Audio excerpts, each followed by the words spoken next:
Shri Madhuban public senior secondary विद्यालय के online classes में आपका स्वागत है। कक्षा 12 विषय राजनीति विज्ञान, प्रकरण न्यायपालिका, इकाई न्यायपालिका की संरचना। भारतीय संविधान में एकीकृत न्यायिक व्यवस्था की स्थापना करता है। इसका अर्थ यह है कि विश्व के अन्य संघीय देशों के विपरीत भारत में अलग अलग प्रांतीय स्तर पर के स्तर न्यायालय नहीं है। भारत में न्यायपालिका की संरचना पिरामिड की तरह है, जिसमें सबसे ऊपर सर्वोच्च न्यायालय, फिर उच्च न्यायालय तथा सबसे नीचे जिला एवं अधीनस्थ न्यायालय है। नीचे के न्यायालय अपने के ऊपर न्यायालयों की देखरेख में काम करते हैं। भारत का सर्वोच्च न्यायालय, इसके फैसले सभी अदालत को मान्य होते हैं। यह उच्च न्यायालय के न्यायाधीशों को तबादलों की सिफारिश कर सकता है, ट्रांसफर। यह किसी अदालत का मुकदमा अपने पास मंगवा सकता है। यह किसी एक उच्च न्यायालय में चल रहे मुकदमे को दूसरे न्यायालय में भिजवा सकता है। उच्च न्यायालय निचली अदालतों के फैसले पर की गई अपील की सुनवाई कर सकता है। मौलिक अधिकार को बहाल करने के लिए रिट जारी कर सकता है। राज्य के क्षेत्राधिकार में आने वाले मुकदमों का निपटारा कर सकता है। अपने अधीनस्थ अदालतों का पर्यवेक्षण एवं नियंत्रण करता है। इसके बाद जिला न्यायालय, डिस्ट्रिक्ट कोर्ट, जिले में दायर मुकदमों की सुनवाई करती है।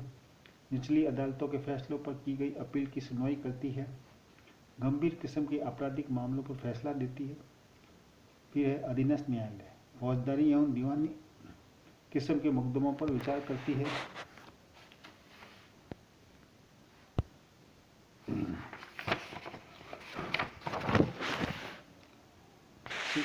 सर्वोच्च न्यायालय की क्षेत्राधिकार।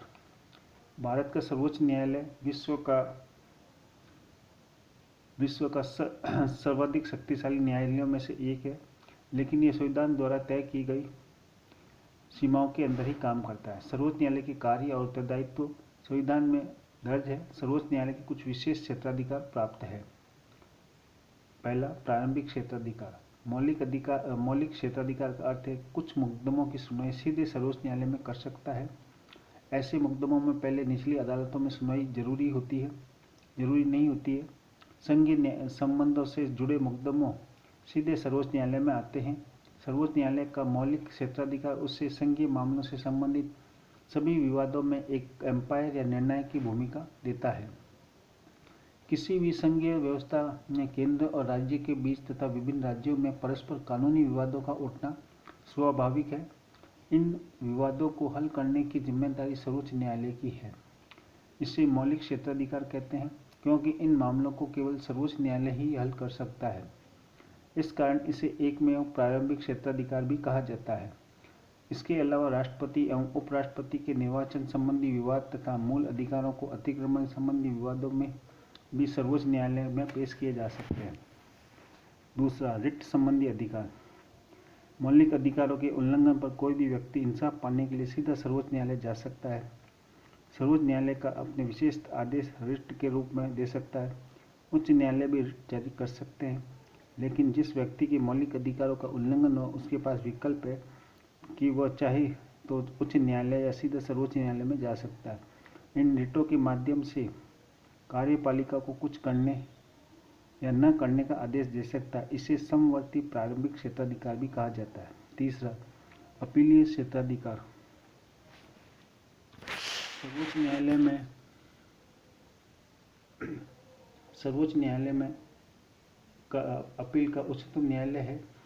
कोई भी व्यक्ति उच्च न्यायालय के निर्णय के विरुद्ध सर्वोच्च न्यायालय में अपील कर सकता है, लेकिन उच्च न्यायालय को यह प्रमाण पत्र देना पड़ता है कि वह मुकदमा सर्वोच्च न्यायालय में अपील करने योग्य है, अर्थात उसमें संविधान या कानून की व्याख्या करने जैसा कोई गंभीर मामला है निहित है। अगर फौजदारी के मामले में निचली अदालत किसी को फांसी की सजा दे तो उसकी अपील सर्वोच्च न्यायालय या उच्च न्यायालय में की जा सकती है। यदि किसी मुकदमे में उच्च न्यायालय की अपील की आज्ञा न दे तो भी वो सर्वोच्च न्यायालय के पास वह शक्ति है कि वह उस मुकदमे को ही अपील का विचार को स्वीकार कर ले। अपीलीय क्षेत्राधिकार का मतलब है कि सर्वोच्च न्यायालय पूरे मुकदमे पर पुनः विचार करेगा और उसके कानूनी मुद्दों की दोबारा जांच करेगा। यदि न्यायालय को लगता है कि कानून या संविधान का अर्थ यह नहीं है जो निचली अदालतों ने समझा, तो सर्वोच्च न्यायालय उनके निर्णय को बदल सकता है तथा उसके साथ उन प्रावधानों को भी नई व्यवस्था दे सकता है। उच्च न्यायालय को अपने नीचे के अदालतों के निर्णय के विरुद्ध अपीलीय क्षेत्राधिकार है। इसके आगे का अध्याय अगले कालांश में करेंगे।